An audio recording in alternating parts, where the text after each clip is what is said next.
a bit giddy after that. Let's talk about the Smallrig cage for the Blackmagic 6KPro. First of all, why do you need a cage? Well, this camera's got no attachment points, so if you want to attach things to it, well, you're going to need a cage. Especially, most people will find that the CFast cards, which this camera uses, are far too expensive. So they use a Samsung T5 SSD or similar. And you need to have some way of mounting that to the outside of the camera. So you need a cage. So I've got a cage. This is the Smallrig cage. As you can see, Smallrig. And it attaches to the camera with 2 screws on the bottom, as you can see clearly there, and 1 screw on the top. Now, you can attach things to the camera without the cage because you've got a hot shoe or a cold shoe, a shoe anyway, on the top. But it's definitely not recommended that you put a handle on top of the camera because it's simply not designed to carry the weight of the camera. So a microphone maybe, yep. Handle, no. So you need a cage. All right, let's take a look around this cage. Let's start from this side here.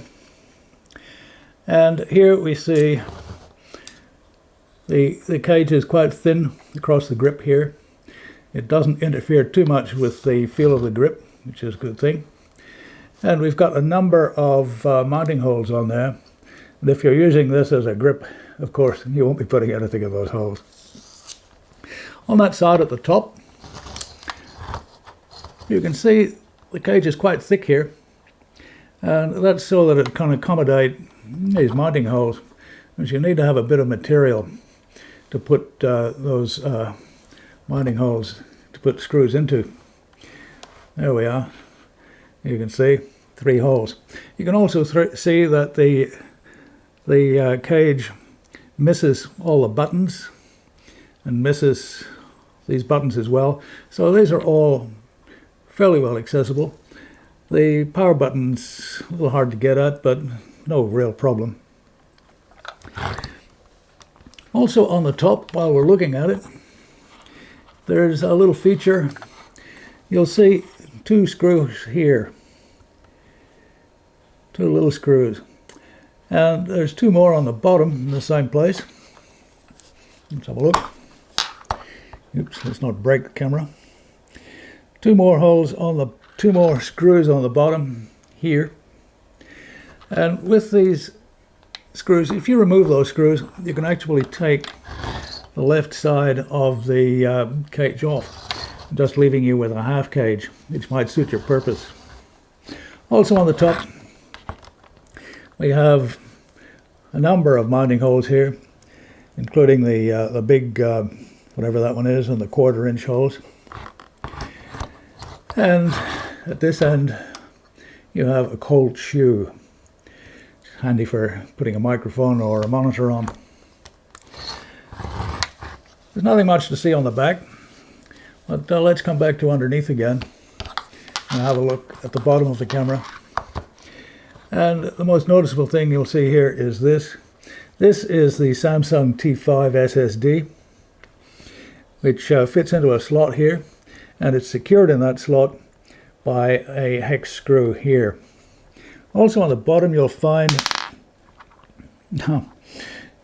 you'll see there is a hex key.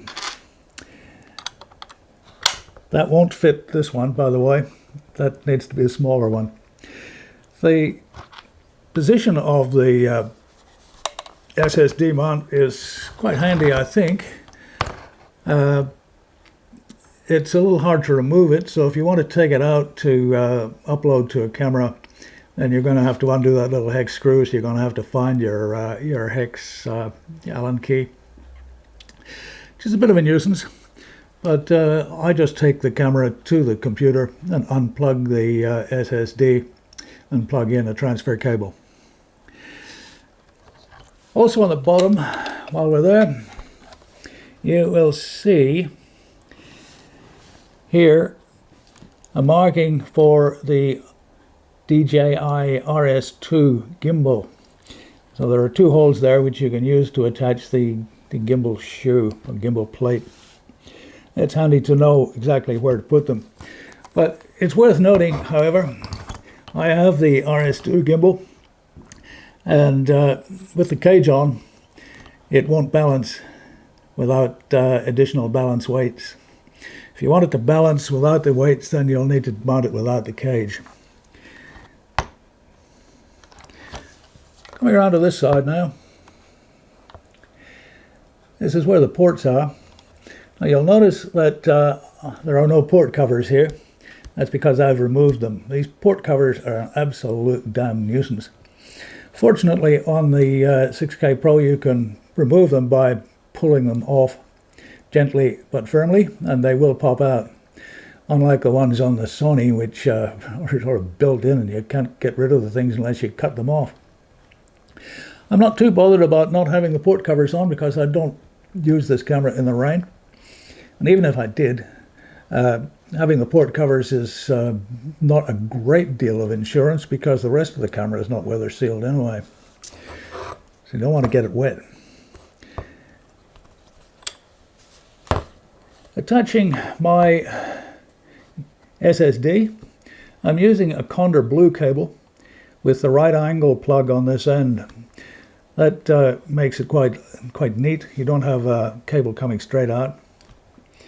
And it's also worth noting that you need to be careful what cable you use for this.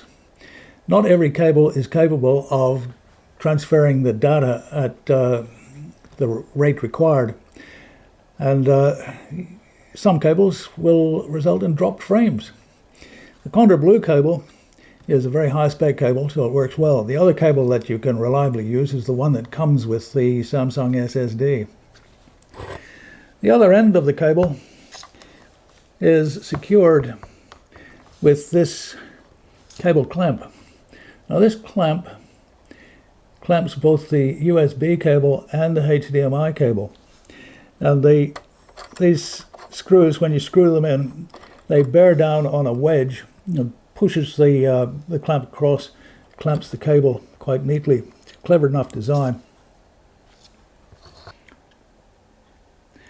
Right. Now, also on this side, this cable clamp takes up the mounting holes on this side pretty well, but there's a set of them here as well. Now this is a NATO rail.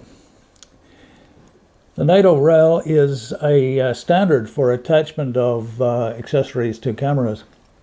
And if you've got a NATO accessory, you can clamp it onto a NATO rail quite easily. I'll show you that in a minute. But first, why is it called a NATO rail? Well, surprisingly, it's named after the NATO countries, the North Atlantic Treaty Organization, which is the countries of America and Europe, basically.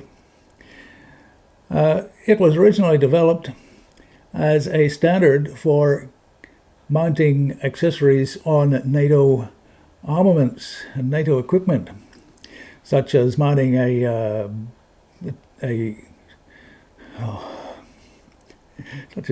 sight on a rifle, for instance. It's not used anymore by NATO, but we still call them NATO rails, and they're extensively used for cameras and video equipment. If we want to attach a handle, this is a handle with a NATO rail attachment on it. This is how easy it goes on.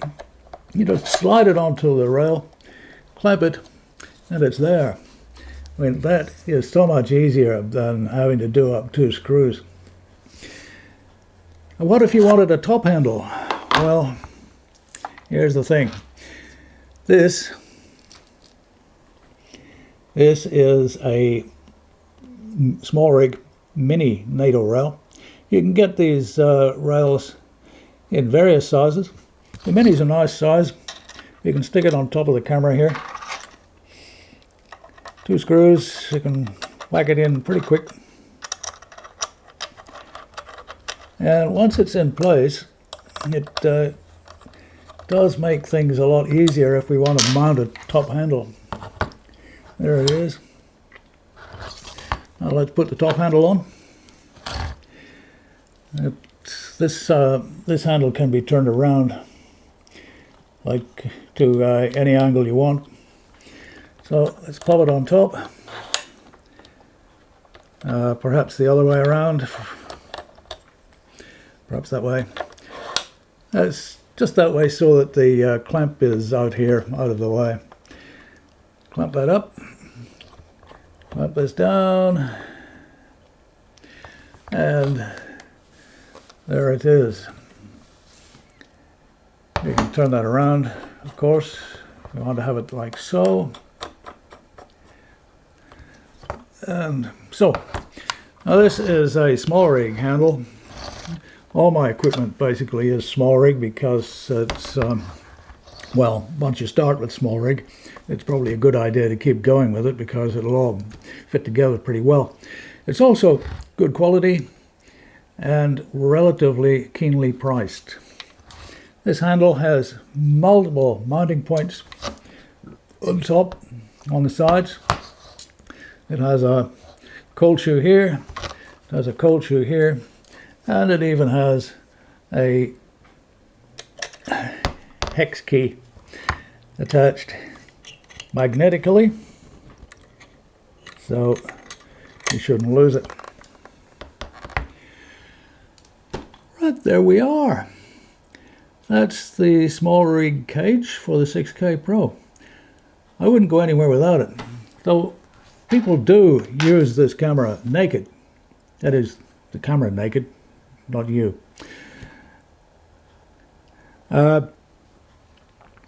If you're, not attaching anything to it, and you want to be lightweight, stripped down, then by all means you can use it without the cage. It's a lot lighter, it's a lot handier, and if you're on the move, it's the way to go. But even then, this is not a run and gun camera because it does not have autofocus, and that is a big negative for a lot of people, myself included. You can use focus peaking and do the manual focus thing. I find that focus peaking works pretty well in a studio under controlled lighting, but out of doors and where the lighting is relatively flat, I find it doesn't work all that well. I find myself hunting for focus more than I should. Of course, if you use a follow focus, you can simplify that a bit because you can put stops in. Then that reduces the range through which you have to look for focus. Makes things a bit easier. Okay, well that's pretty much all I have to say about this camera at the moment. I'll just put it aside so that my camera can focus on me. And this is Paul Campbell, signing off for now, and see you next time.